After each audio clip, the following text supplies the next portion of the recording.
ಸಿಂಧನೂರು ತಾಲೂಕಿನ ರೈತರಿಗೂ ವಕ್ಫ್ board shock ಕೊಟ್ಟಿದೆ. ಒಟ್ಟು 2172 ಎಕರೆ ವಕ್ಫ್ ಭೂಮಿಗೆ ಸೇರಿತು ಅಂತ ನಮೂದಾಗಿದೆ.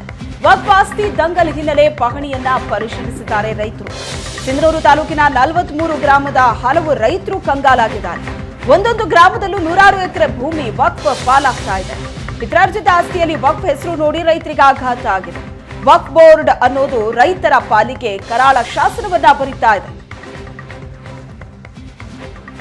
ಇವತ್ತು ರಾಯಚೂರು ಜಿಲ್ಲೆ ಸಿಂಧನೂರು ತಾಲೂಕಿನಲ್ಲಿದ್ದೇವೆ. ಸಿಂಧನೂರು ತಾಲೂಕಿನಲ್ಲಿ ಕೂಡ ಸರಿಸುಮಾರು 2172 ಎಕರೆಗೂ ಅಧಿಕ ಭೂಮಿ ವಕ್ಫ್ ಬೋರ್ಡ್ಗೆ ಸೇರಿದೆ ಅನ್ನುವಂಥ ದಾಖಲೆಗಳು ಈಗ ಬಹಿರಂಗ ಆಗ್ತಾ ಇದ್ದಾವೆ. ಈ ಕುರಿತಂತೆ ಮಾಧ್ಯಮಗಳಲ್ಲಿ ವರದಿ ಆಗ್ತಾ ಇದ್ದಂತೆ ರೈತರು ಎಚ್ಚರಗೊಂಡು ತಮ್ಮ ಪಾಣಿಗಳನ್ನು ತಪಾಸಣೆ ಮಾಡಲಿಕ್ಕೆ ಮುಂದಾಗ್ತಾ ಇದ್ದಾರೆ. ನಾವಿವತ್ತು ಕೆಲ ರೈತರು ನಮ್ಮ ಜೊತೆಗಿದ್ದಾರೆ.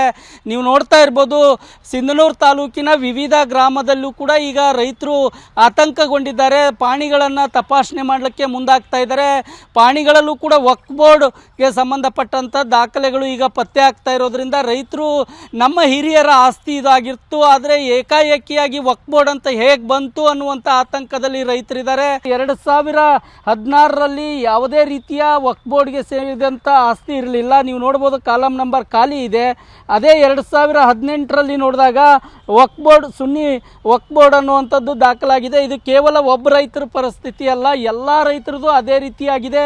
ಈ ಕುರಿತಂತೆ ಮಾತಾಡಲಿಕ್ಕೆ ನನ್ನ ಜೊತೆ ರೈತರಿದ್ದಾರೆ. ನಾನು ಅವ್ರನ್ನೇ ಮಾತಾಡಿಸ್ತೀನಿ. ಸರ್, ಏನು ಹೇಳ್ತೀರಿ? ವಕ್ಫ್ ಬೋರ್ಡ್ ಅನ್ನುವಂಥದ್ದು ಹೇಗೆ ಬಂತು? ಯಾಕೆ ಈ ರೀತಿ ರೈತರ ಪಾಣಿಗಳಲ್ಲಿ ವಕ್ಫ್ ಬೋರ್ಡ್ ಅಂತ ದಾಖಲಾಗ್ತಾ ಇದೆ? ಏನು ನಡೀತಾ ಇದೆ ಸರ್? ಈಗ ಮಾಧ್ಯಮಗಳಲ್ಲಿ ಏನು ಪ್ರಸಾರ ಆಗ್ತಾ ಇದೆ ಅದನ್ನು ನಾನು ನೋಡಿದ ತಕ್ಷಣ ಎಲ್ಲ ಜನರು ರೈತರು ಎಚ್ಚೆತ್ತುಕೊಂಡು ತಮ್ಮ ದಾಖಲಾತಿಗಳನ್ನು ಹುಡುಕ್ತಾ ಇದ್ದಾರೆ. ಇದಕ್ಕೆ ಮೂಲ ಕಾರಣ ಈ ವಕ್ಫ್ ಬೋರ್ಡ್ನವರು ರೀಜನಲ್ ಕಮಿಷನಿಗೆ ಲೆಟರ್ ಕೊಡ್ತಾರೆ. ನಮ್ಮವೆಲ್ಲ ಗೆಜೆಟ್ ನೋಟಿಫಿಕೇಷನ್ ಪ್ರಕಾರ ನಮ್ಮ ಆಸ್ತಿಗಳನ್ನು ನೀವು ವಕ್ಫ್ ಅಂತ ಸೇರಿಸ್ಬೇಕು ಅಂತ ಒಂದು ಲೆಟರ್ ಕೊಡ್ತಾರೆ.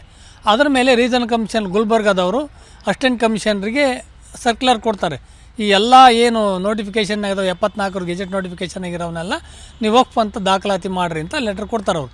ಅದರ ಮೇಲೆ 2021ರಿಂದ ಶುರುವಾಗುತ್ತಿದ್ದು ಎಲ್ಲರ ಪಾಣೆಗೂ ಎಲ್ಲರಿಗೂ ವಕ್ಫ್ ಅಂತ ಬರೆದಿದೆ 11ನೇ ಕಾಲಮ್ನಾಗೆ.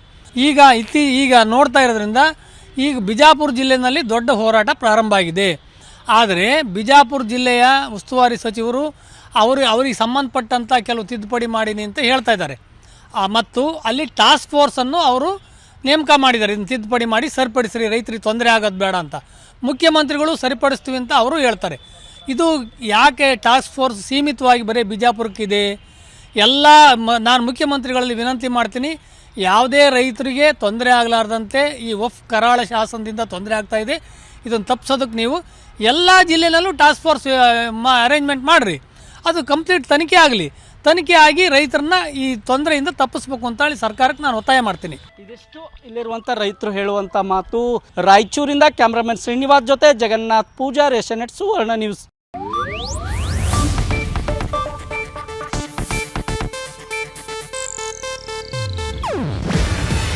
ಇದು ಏಷ್ಯಾನೆಟ್ ನ್ಯೂಸ್ ನೆಟ್ವರ್ಕ್ ಪ್ರಸ್ತುತಿ. ನೀವು ನೋಡ್ತಿದ್ದೀರಾ ಏಷ್ಯಾನೆಟ್ ಸುವರ್ಣ ನ್ಯೂಸ್.